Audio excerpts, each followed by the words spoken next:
Bonjour, je vais vous parler ici des 5 référentiels de Pilates. C'est une façon de retrouver à chaque fois ces 5 choses dans les différentes positions que l'on utilise en Pilates. En fait, le Pilates se travaille beaucoup dans la partie fondamentale sur un tapis. On a quelques exercices debout, mais la plupart du temps, on est sur tapis dans les différentes positions que je vous montrerai.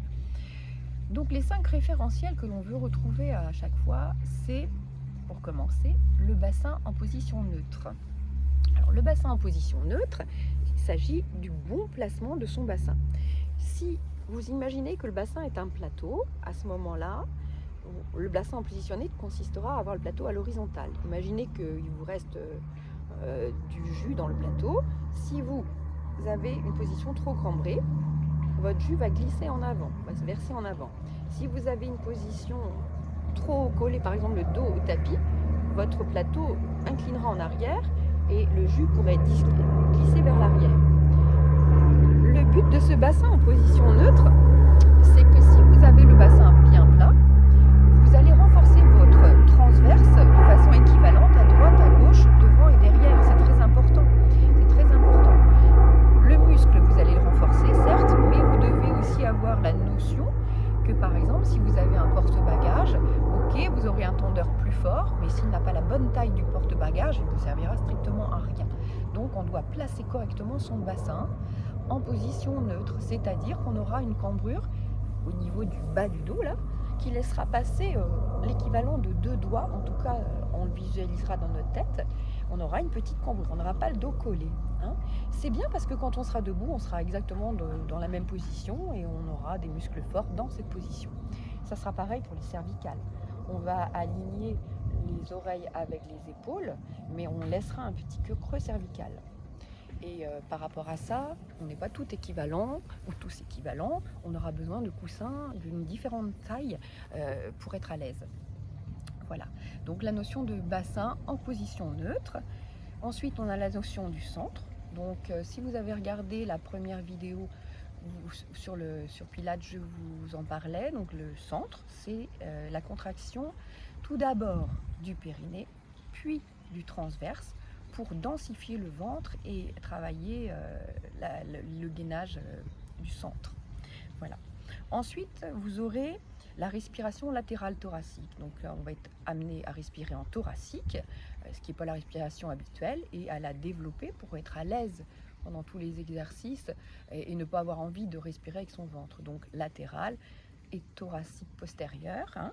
Et quand vous aurez trouvé ces choses-là, vous serez vraiment tranquille. Ça, au contraire, le rythme de votre respiration, vous pourrez imaginer que vous entendez des vagues de 5 secondes chacune et que ça vous berce. Ça vous sert de tempo en fait pendant vos exercices. Voilà. Les omoplates, elles, on va beaucoup en parler parce qu'on engage ces omoplates en arrière. En fait, on va serrer nos omoplates et les abaisser vers des poches imaginaires dans le pantalon. Pourquoi ? Parce que vous voyez, si je me tiens comme ça, on imagine bien que mon dos n'est pas plat, que je n'ai pas une bonne posture pour un alignement correct. Donc les omoplates serrées et abaissées vers les poches de pantalon. Ça, vous pouvez commencer à le faire à tout moment, tout d'un coup, dans votre cuisine, dans votre jardin, assis sur une chaise, peu importe. Vous imaginez ça et vous commencez à prendre conscience de vos omoplates. Voilà. Ensuite, nous aurons donc le placement de la tête par rapport aux acromions, je vous l'ai dit, mais bien sûr par rapport aux acromions qu'on a déjà replacés plus en arrière que d'habitude. Voilà. Donc ces 5 éléments, on va les retrouver tout le temps. On peut associer aussi le placement des jambes. Les placements des jambes, en fait, le bon écartement des fémurs, c'est pour chacun. En fait, on va mettre un pied devant l'autre, on va pivoter sur ses talons. Et voilà, un bon alignement de nos fémurs. Donc on en aura besoin pour avoir une bonne statique en étant à attendre quelque part longtemps. On pourra se servir de ça. Je vous conseille chez vous de mettre 2 petits scotch quand vous l'avez retrouvé et de venir vous installer dessus. Vous verrez, parfois vous serez plus large ou parfois plus serré. Mais il faudrait que vous appreniez à le trouver très facilement pour vous, pour la vie. Voilà. Donc je vais vous parler des 5 référentiels adaptés à chaque position. Donc là, debout, on a vu, on avait les jambes avec le bon écart de fémur. Debout, du coup, on place son bassin en position neutre. On place ses épaules, ses omoplates, on place ses mains. Hein, et ensuite, on aura engagé le périnée et le transverse ensemble. Et à faire des exercices, souvent à partir du haut, c'est des exercices d'enroulement qui vont venir jusqu'au tapis, justement. En position allongée. Alors, on se trouve un coussin qui va correspondre. Moi, j'ai pas trop la tête en avant, donc celui-ci devrait aller.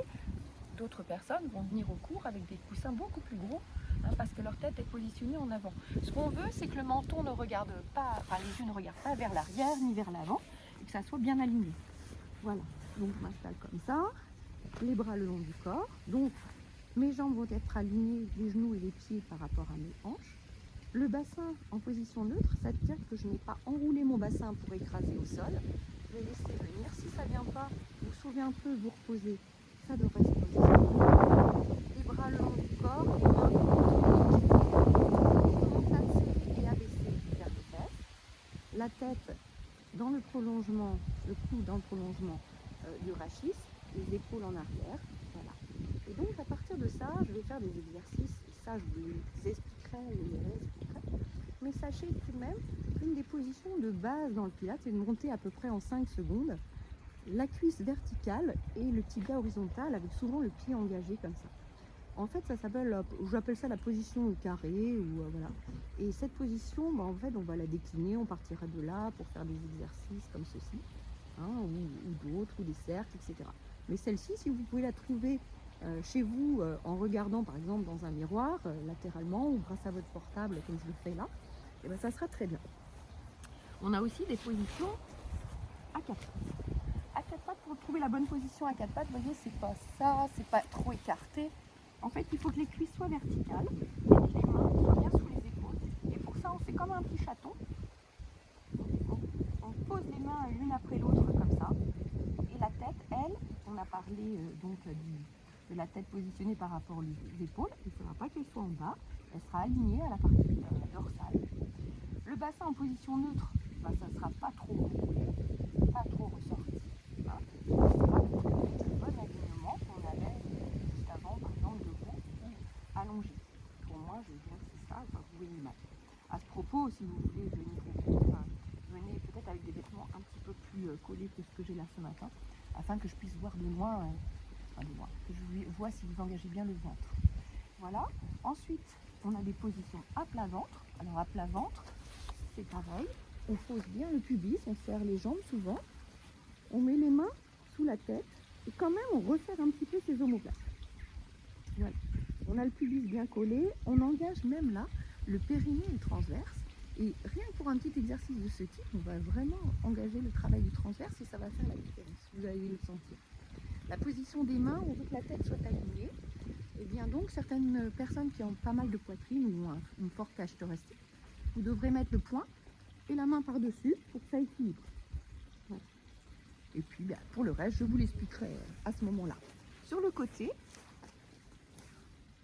on a parfois besoin d'un coussin. On n'est pas toujours obligé.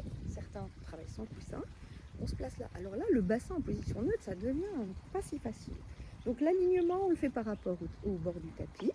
On place sa main contre le sol. On a un coussin un peu plus épais. Donc parfois, vous prenez un coussin plus une serviette pliée en plusieurs fois. Et puis là, si vous voulez, on a tous tendance à être un peu comme ça. Non, là, on va engager. On va essayer de faire que ce point-là et là, les points des hanches soient bien alignés verticalement. Et qu'on a un petit espace au niveau de la taille pour bien se positionner. Voilà. Donc, on serre nos omoplates dans le dos, on ne peut pas tout à fait, mais on aligne la tête, on aligne le corps. Et voilà, et là, les exercices, ça va consister à des choses très simples au départ. En tout cas, on fait des petites variantes, c'est pas compliqué. Ce qui importe, c'est d'engager le centre. Et vous verrez, vous serez très vite convaincu que ça travaille beaucoup. Voilà. Je vous souhaite bon courage et vous inquiétez pas, c'était juste pour vous aider à voir vos positions, puis peut-être même vous aurez pris quelques cours et de réécouter cette vidéo, ça va vous aider à repenser les choses. Voilà, je vous souhaite, je vous dis à bientôt parmi nous. Au revoir.